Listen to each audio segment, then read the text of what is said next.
ছাদ বাগান করতে গেলে অনেক টাকার প্রয়োজন। অনেক টাকা না হলে কিন্তু ছাদ বাগান একদমই সম্ভব নয়। না, এটা আমার কথা নয়, এটা অনেকেরই মনে ভ্রান্ত ধারণা যে ছাদ বাগান করতে গেলে কিন্তু অনেক টাকার দরকার, না হলে কিন্তু এত সুন্দর ফলন একদমই সম্ভব না।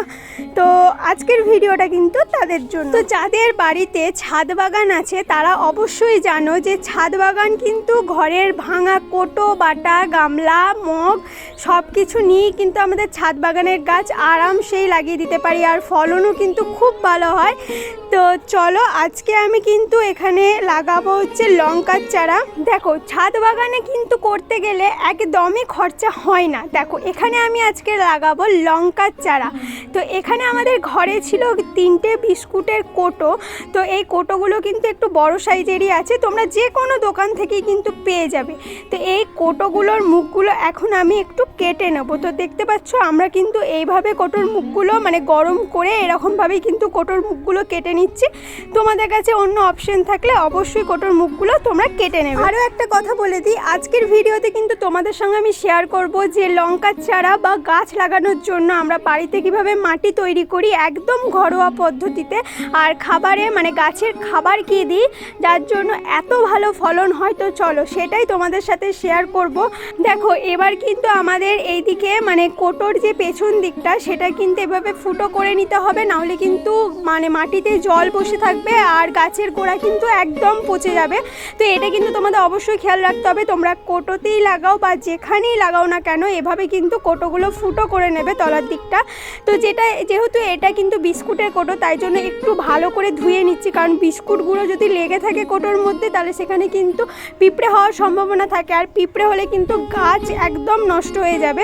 দেখো খুব সুন্দরভাবে কিন্তু কোটোগুলো ধুয়ে দিয়েছি। আর দেখো এখানে কিন্তু আমাদের লঙ্কার চারাগুলো পেরিয়েছে, এখানে কিন্তু আমরা লঙ্কার বীজ ফেলেছিলাম। তো এখান থেকেই খুব সুন্দর দেখো একদম বড় বড় হয়ে গেছে চারাগুলো। আর এখন কিন্তু সময় এই চারাগুলো এবার আলাদা আলাদা জায়গায় বসানো, নাহলে কিন্তু এই গাছগুলো আর বাড়বে না বা গাছগুলো কিন্তু নষ্ট হয়ে যাবে। আর গাছ লাগানোর জন্য চাই মাটি, তো সেই মাটি এবার আমরা তৈরি করব। তার আগে দেখো গাছগুলো কিন্তু এইভাবে একদম গোড়া থেকে কিন্তু মানে যাতে শেকড় না ছেড়ে সেভাবেই কিন্তু গাছগুলো তোলা হচ্ছে। তো গাছগুলো কিন্তু এরকম করে টেনে টেনে ওপর দিয়ে তুললে কিন্তু গাছের শিকড়গুলো ছিঁড়ে যাবে, আর যাতে কিন্তু গাছগুলো মরেও যেতে পারে। তাই জন্য দেখতে পাচ্ছ অনেকটা ভেতর থেকে কিন্তু গাছগুলোকে ওপর থেকে তোলা হচ্ছে। তো এরপর কিন্তু আমরা মাটি বানাবো।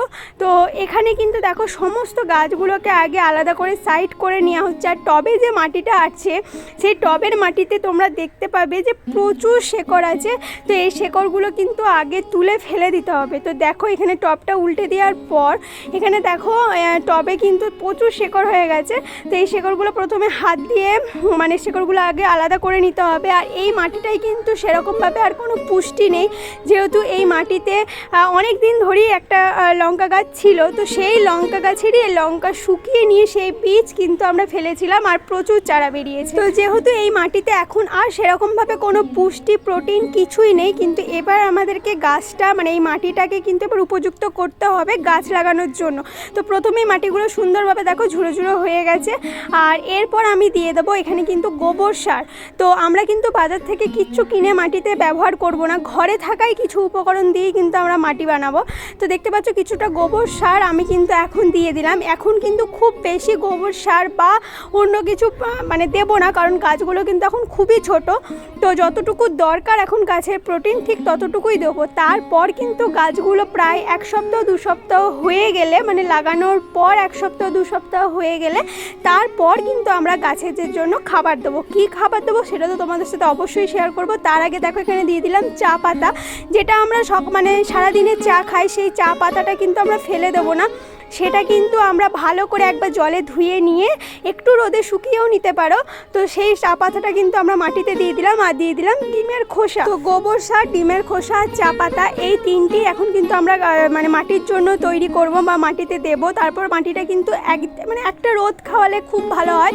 তো 2-3 ঘন্টা রোদে রেখে দিলে মাটিটা কিন্তু আরও সুন্দর হয়ে যাবে। যেহেতু এই মাটিটা আমাদের অনেক দিনের মাটি ছিল মানে টবের মাটিটা, তাই জন্য একটু রোদ দিয়ে দিলাম। তো দেখতে পাচ্ছ মাটিগুলো কিন্তু একদম শুকিয়ে গেছে। এরপর যে কোটোগুলো আমরা কেটে রেখেছিলাম, এবার সেই কোটোতে কিন্তু আমি মাটিগুলো একটার পর একটা ভরে দেবো। তো তোমাদেরকে একটা কথা বলি, এখানে যে চায়ের পাতাটা আমি ব্যবহার করলাম সেই চায়ের পাতাটা কিন্তু আমি ধুয়ে তারপর কিন্তু আমি মাটিতে দিলাম। তার কারণটা বলে দিই, আমরা চায়ের জন্য কিন্তু চিনি ব্যবহার করি, তো চা পাতার মধ্যে কিন্তু চিনিটা থেকেই যায়, তো সেই মিষ্টি ভাবটা যাতে ধুয়ে বেরিয়ে যায় তাই জন্যই কিন্তু আমরা চায়ের পাতাটা প্রথমে ধুয়ে নিয়েছি, কারণ না হলে কিন্তু পিঁপড়ে লেগে যাওয়ার সম্ভাবনা থাকে। আর প্রথমেই বললাম পিঁপড়ে হয়ে গেলে কিন্তু গাছ নষ্ট হওয়া মানে একদম অনিবার্য, গাছ কিন্তু নষ্ট হয়ে যাবে। এরপর দেখতে পাচ্ছ একটা টব আর 3টে কোটোতে কিন্তু আমি এইভাবে মানে জল মানে মাটিটা ভরে দিয়ে তারপরে ভালো করে জল দিয়ে দিচ্ছি। দেখতে পাচ্ছ একদম মাটিটা শুকিয়ে গেছিলো, তাই জন্য অনেকটা পরিমাণে জল দিয়ে দিচ্ছি। আমরা তো ছাদ বাগানে বলতে পারো জামা কাপড়ের যে দোকান থেকে ব্যাগ দেয়, জামা কাপড় বা শাড়ি কেনার পর যে দোকান থেকে ব্যাগ বা ক্যারি দেয়, আমরা তো সেগুলোতেও মাটি ভরে কিন্তু গাছ লাগাই। তো যারা ছাদ বাগান করো আমি জানি, আশা করি প্রায় প্রত্যেকেই মানে যা পাও তাতেই আপাতত আমরা গাছ লাগাই, আর কিন্তু তাতে কিন্তু গাছের কোনো রকম কোনো ক্ষতি হয় না। তো দেখতে পাচ্ছ জল দিয়ে মাটিটাকে ভালো করে ভিজিয়ে নিয়েছি। এবার প্রত্যেকটা জায়গায় একটা একটা করে কিন্তু আমরা লঙ্কার চারাগুলো পুঁতে দেবো। গাছে পোকা লাগলে বা গাছের পাতা নষ্ট হয়ে গেলে, কুকড়ে গেলে কি করতে হবে সেটার ডিটেলসে কিন্তু তোমাদের সাথে পরে মানে নেক্সট ভিডিওতে তোমাদের সাথে শেয়ার করব। তোমাদের যদি এই ছাদ বাগান সম্পর্কে কোনো রকম কোনো প্রশ্ন থাকে অবশ্যই আমাকে কমেন্টে জানাতে পারো। তো আমি তোমাদের সাথে কিন্তু নেক্সট কিভাবে গাছের পোকা তোমরা তাড়াবে সেটারই ভিডিও তোমাদের সাথে শেয়ার করবো। আর তোমরা আমার ছাদ বাগানের ভিডিওগুলোতে খুবই ভালোবাসা দিচ্ছ, তার জন্য তোমাদের অনেক অনেক ধন্যবাদ। এরপর দেখো এখানে প্রত্যেকটা গাছ কিন্তু আমরা লাগিয়ে নিচ্ছি।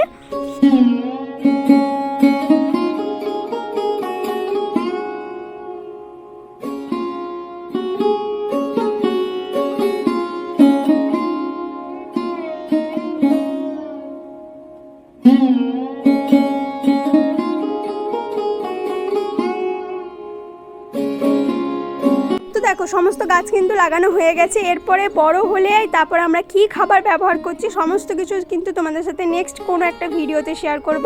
তো চলো আজকের ভিডিওটা এইটুকুই, কেমন লাগলো অবশ্যই জানিও। নতুন বন্ধুরা প্লিজ চ্যানেলটিকে সাবস্ক্রাইব করে দিও। তো চলো আজকের মতো টাটা।